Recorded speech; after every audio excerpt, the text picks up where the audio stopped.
do you believe you're satisfied with your life? That's what I want to start. Are you satisfied with your life and the things that you're doing? Yeah. In my And work, what makes you satisfied? in my calling is very satisfying. Yes.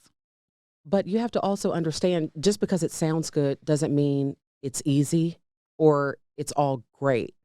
When you first start, you don't have any money. Yeah. I'm an attorney. I am a minister, yada, yada, yada. The list goes on. I have more degrees than a thermometer. And you're in that's politics. Government is politics, right? So, but right now, money is so little that I have to now try to start getting the clientele to actually bring these dreams into fruition. yeah. These are starter. Everything I'm doing is starter. So while it sounds great, how is the rent or the mortgage going to get paid?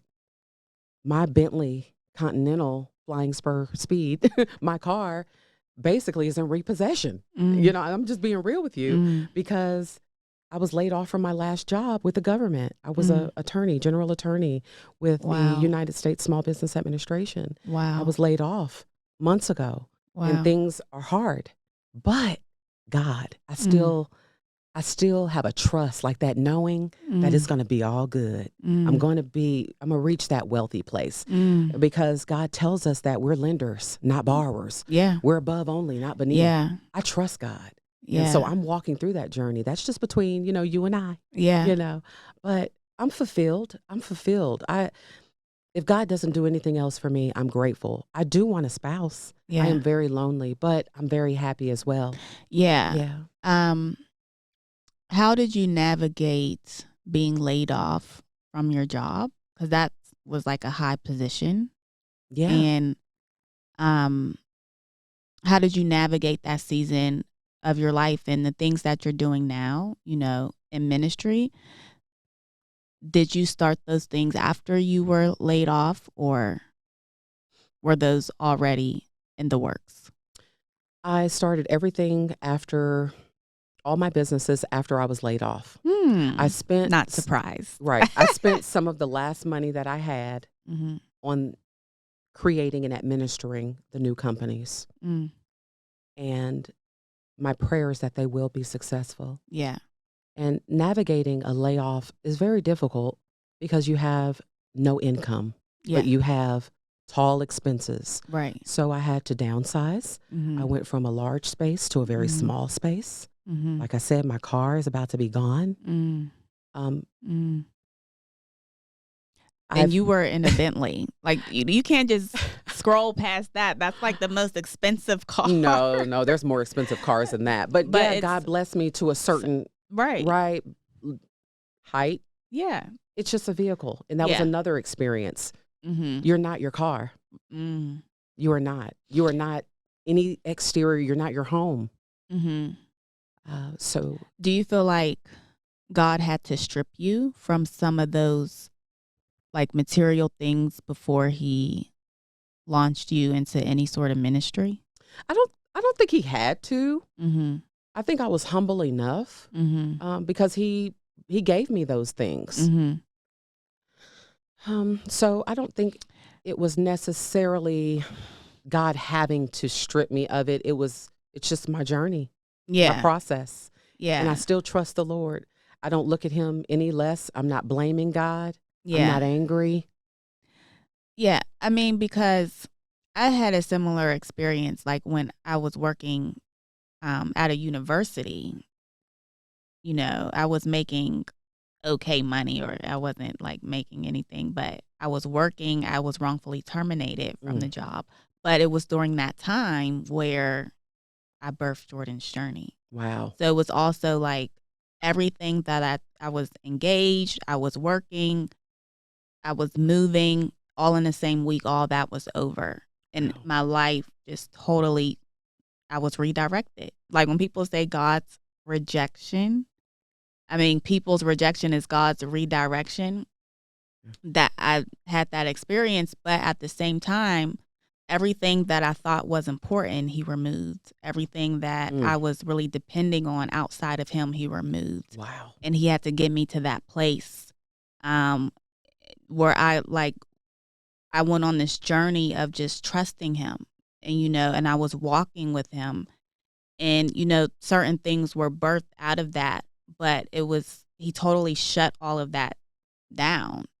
And, here we are. So that's why I asked, because that I had a similar experience where it was a wrongful termination, but it was during that time, it was the first time where I was able to just sit with myself and be real, what is it that you want? Not because I'm thinking I'm doing all the things that society is telling me that I need to do to be successful. You get a good job, you get married, you move, and white picket fence. Exactly. And I was like, no.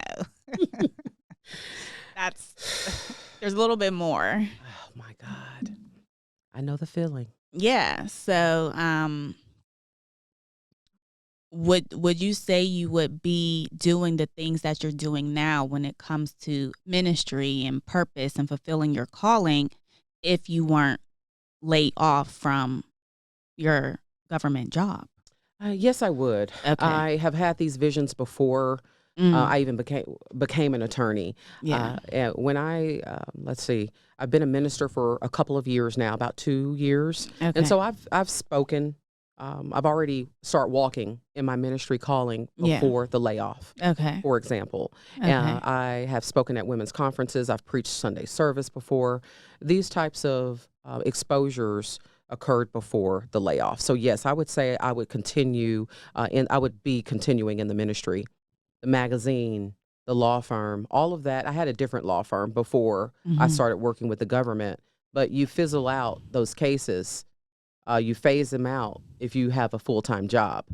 And so I phased out my original law firm, and so I had to start a new one after the layoff. So some of these things that I'm doing, I was already doing before the job. The job interrupted it. Yeah. Pretty much. Because what made you take the job? Even though you had all these things going, what made you say okay, I'm going to get this job. I'm going to take this job. Well, I took out some student loans, right? To become a doctor. For money. Yeah, I have a master's degree. I have a doctorate degree. Yeah. Those degrees cost money. So some of it was financed. And so working for government for so long, X number of years, you can get those forgiven. So I'm almost at the threshold. So I wanted to continue in government to get that removed. Amen. Amen. And then the pay was excellent. Now, it was a mandatory 20 hours overtime every week, but just imagine, you're working your regular 40 hours, you have a mandatory 20-hour overtime, you're making good money. What I was making in, on a regular job in maybe 6 months, I was making in 2 weeks. I mean, the money was really, really good. Yeah. So that's why I took it. Right. And that's what most people, but that's also why most people don't step out at the same time, because I heard somebody say on TikTok the other day, a job is the enemy's way of keeping you from not fulfilling your calling. I saw that. Did you see? I did see that. So, and I was like, that's the truth. Yeah. And because, we searched, we get a job because we have earthly expenses. But when you transition into the kingdom, which I had to learn, it's a different mindset, because in the world, the green paper is the currency, but in the kingdom, your faith is your currency. Ooh. Your faith is the currency, and God is the provider, and He provides through different means. And so, even entrepreneurship is like a spiritual journey, and believing that God provides and He's going to continue to make a way, like He's been making a way all this time. That's right. Because if you look back, many of us wouldn't even be where we are today if He wasn't making a way. So it's just like a continual journey of trusting that He is the ultimate provider, not your bank account. That's right. not your job, not some high position. And he continues to show us that, like, because so many of us are striving to be in these positions and get this good job. And that's what the world tells us. That's what I thought, until God was like, no, I'm the provider, and you Yes. won't be fully satisfied until you are in my will. Mm. That is like, true satisfaction and happiness and joy, protection, like in the will. Yes.